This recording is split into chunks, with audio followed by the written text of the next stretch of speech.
السلام عليكم ورحمة الله وبركاته. ازيكم حبايبي؟ عاملين ايه؟ اهلا بيكم في قناتي نكهة البيت طعم مريح. النهاردة هعمل معاكم ايه الغدا بتاعنا ان شاء الله. معانا فرخة ايه تختوخة شوية. بصوا، فرخة مدملكة. عشان هنعمل ايه؟ هنحشيها ايه؟ انا لا هحشيها فريك ولا هحشيها رز.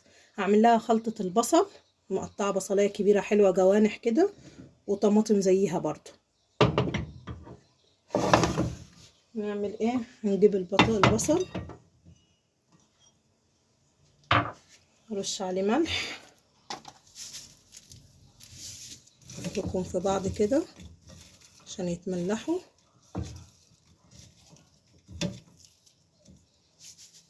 تمام. وحاطه الحله هتغلي عشان ميتها تغلي. ادي البصل والطماطم. املح الفرخه من جوه كده،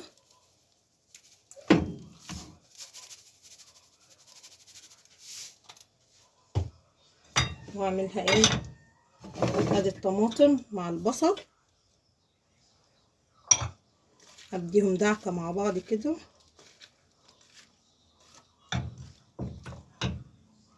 ونحط عليهم معلقه، احط عليهم معلقه بابريكا،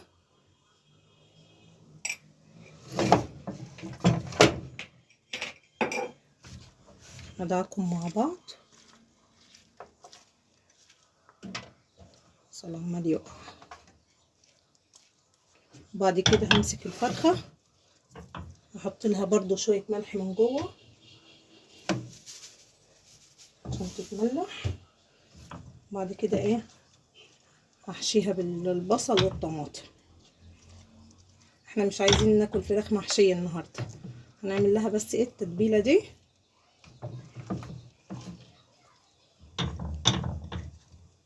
نحشيها كلها.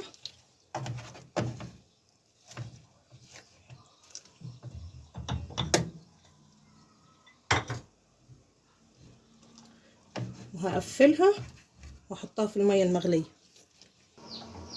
وبعد ما قفلت على الفرخه اهو وحشيتها كويس وقفلتها، هحطها في ايه، في الميه. بسم الله. ميه كتير عليها شويه.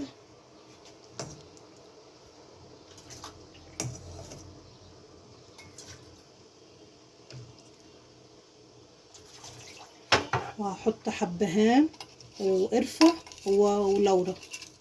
ادي الحبهان، وادي ورق اللورا، وادي القرفه هحطه معاها في الشوربه.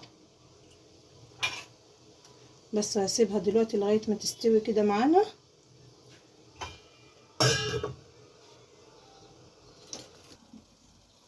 هعمل جنبيها بقى جنب الفرخه شويه سبانخ.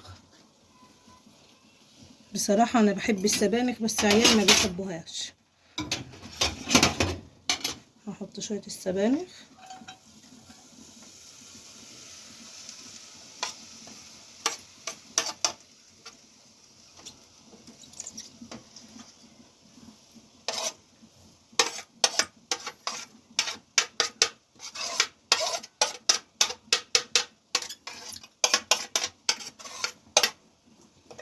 واعلي النار.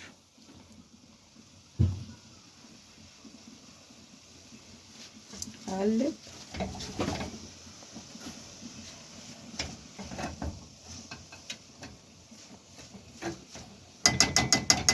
اسيبها شويه كده تدبل على النار، وحطت الحله التانية.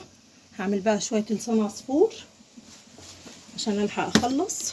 احط شويه لسان عصفور.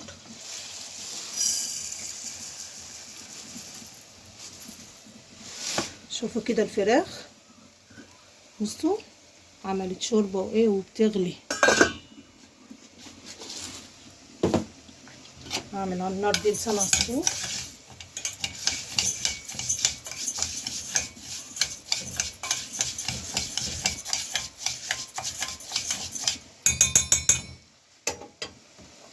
هقلب السبانخ عشان ما تعملش مني.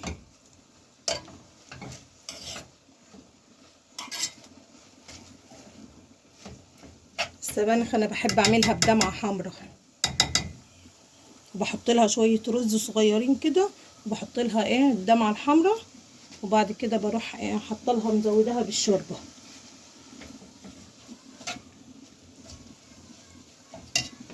نقلب اللسان عصفور عشان ما يتحرقش.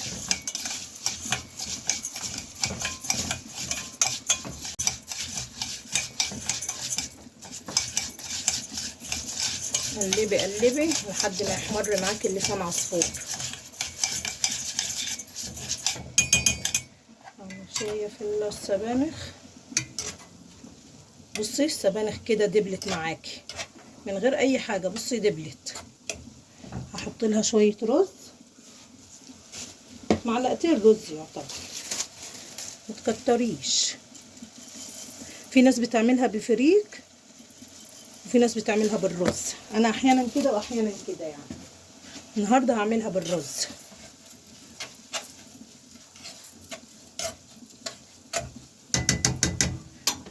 هقلب في اللسان عصفور عشان ما يحمرش مني ويتحرق.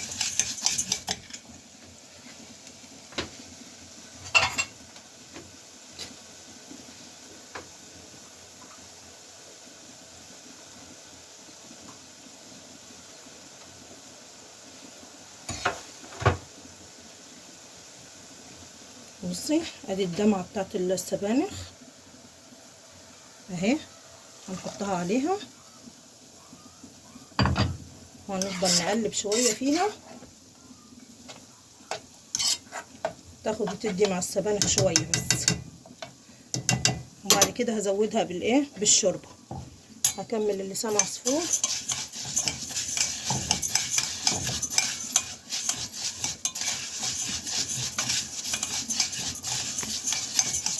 لحد ما يحمر برده، هزوده بالشوربه.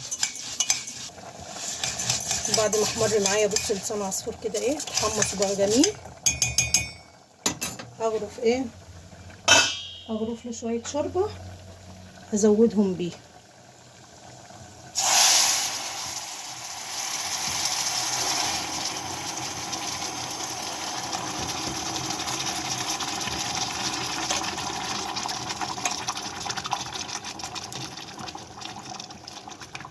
زودي زودي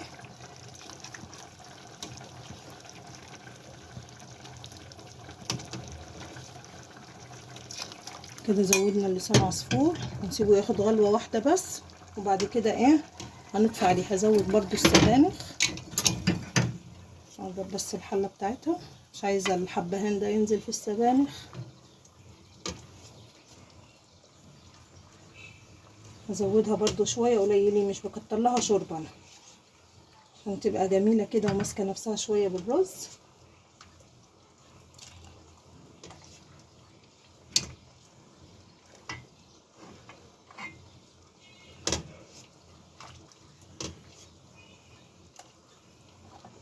بس كده.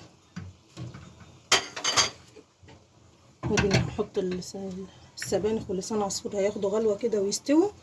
وادي الشوربه على النار بالفراخ. هزود بس شويه ملح للشوربه،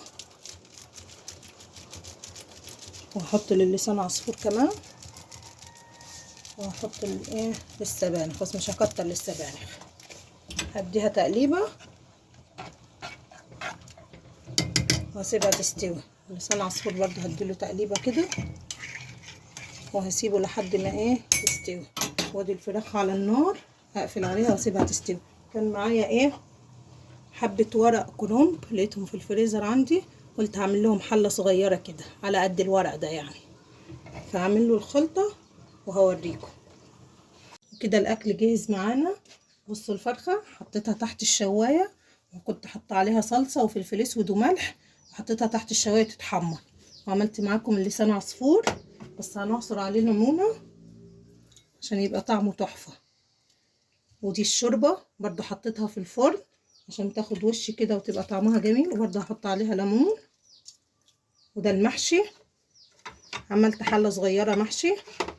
بصوا بقى السبانخ، بصوا جميله ازاي، بصوا شكلها.